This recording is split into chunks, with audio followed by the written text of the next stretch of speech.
The planet Eriathea IV, wild and untamable, was forgotten by most of humanity. Once meant to be a new colony, its storms, hostile terrain, and strange phenomena had forced people to abandon it. All but one, Elias Voss. Elias, a rugged man in his late 40s, was no stranger to loneliness. He had been part of the original colonization effort as an engineer, but when the rest of the crew fled, he stayed, preferring the peril of this wild world to the bureaucratic suffocation of human society. He built a small shelter in the cliffs overlooking the glowing bioluminescent forests, hunted alien game, and lived in silence until she screamed. One stormy night, Elias was repairing his water generator when a sound cut through the violet lightning. At first, he dismissed it as another storm phenomenon. Eriathea was infamous for producing sounds that mimicked voices. But this was different. It was rhythmic, real. It was a scream, not human. Elias's blood ran cold. For years, he had been the only living, sentient being on this forsaken planet. Gripping his plasma rifle, he stepped outside, his boots sinking into the wet metallic soil. The sky roiled like bruised skin, split open by twin moons. The scream came again, a sharp, piercing cry from the forest below. Against his better judgment, Elias followed. The forest glowed. Blue, green, and violet lights emanated from alien plants, bathing the world in an eerie luminescence. Elias moved cautiously, rifle ready. The scream had stopped, but now there was silence, so absolute it chilled him more than the sound itself. Then he saw her. At the base of a crystalline tree, tangled in a web of pulsing, iridescent vines, was a woman, or something like a woman. Her body shimmered like liquid metal. Her silver skin pulsed faintly as though light itself flowed beneath it, and her hair fell in strands of radiant energy. Her eyes, enormous and glowing violet, snapped open when Elias approached. "Easy," he murmured, even though he knew she wouldn't understand. The vines tightened, eliciting a soft, painful cry from her. They were alive, feeding on her energy. Without hesitation, Elias raised his rifle and fired, searing through the roots. The vines writhed and retreated into the ground, releasing the alien woman, who collapsed into his arms. She weighed nothing, like holding sunlight. Back at his shelter, Elias worked to stabilize her. She healed quickly, the silvery bruises fading like ripples on water. Over the days that followed, they developed a quiet rhythm. She didn't speak, not in any language Elias understood. Yet there was communication, a connection. At night, as storms raged outside, she would touch his forehead, and Elias would see. Images flooded his mind. Her world, a crystalline paradise now shattered.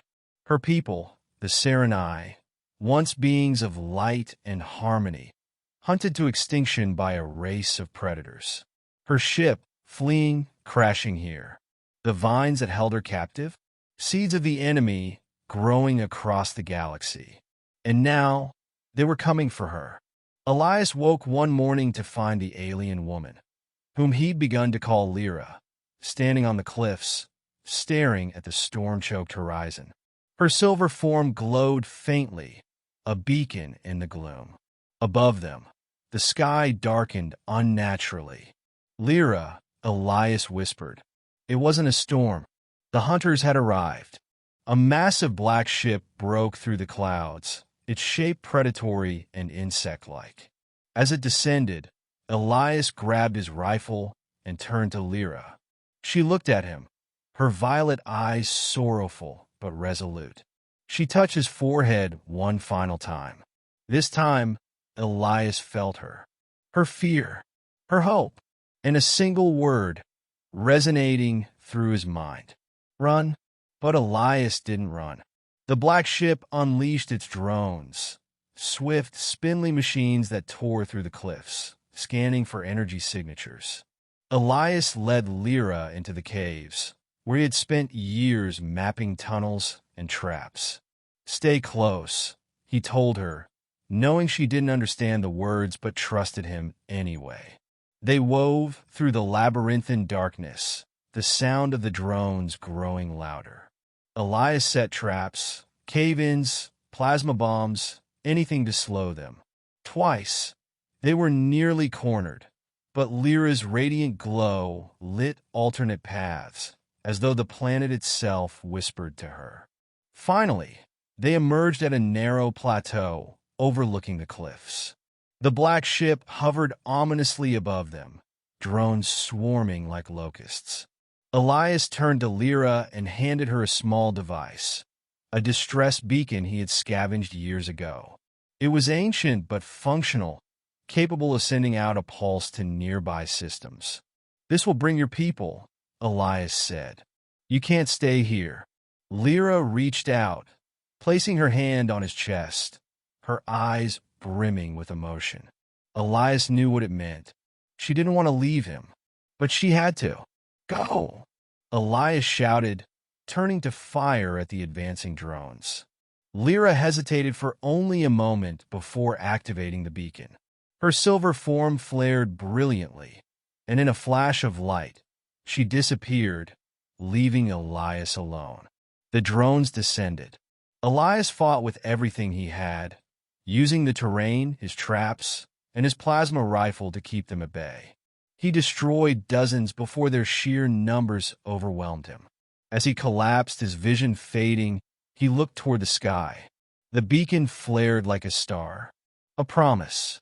When the Serenai fleet arrived days later, they found the black ship destroyed, torn apart by an unknown force. On the cliffs, they discovered traces of a human, a man who had held back the darkness long enough to save one of their own. Lira stood among them, a radiant figure mourning in silence. She touched the ground where Elias had fallen, her light flowing into the soil. In response, the bioluminescent forest below glowed brighter, as if the planet itself remembered his sacrifice. And across the galaxy, the Serenai whispered his name, Elias Voss, the last echo on Eriathea IV. A human who had heard a scream, answered a call, and became a legend.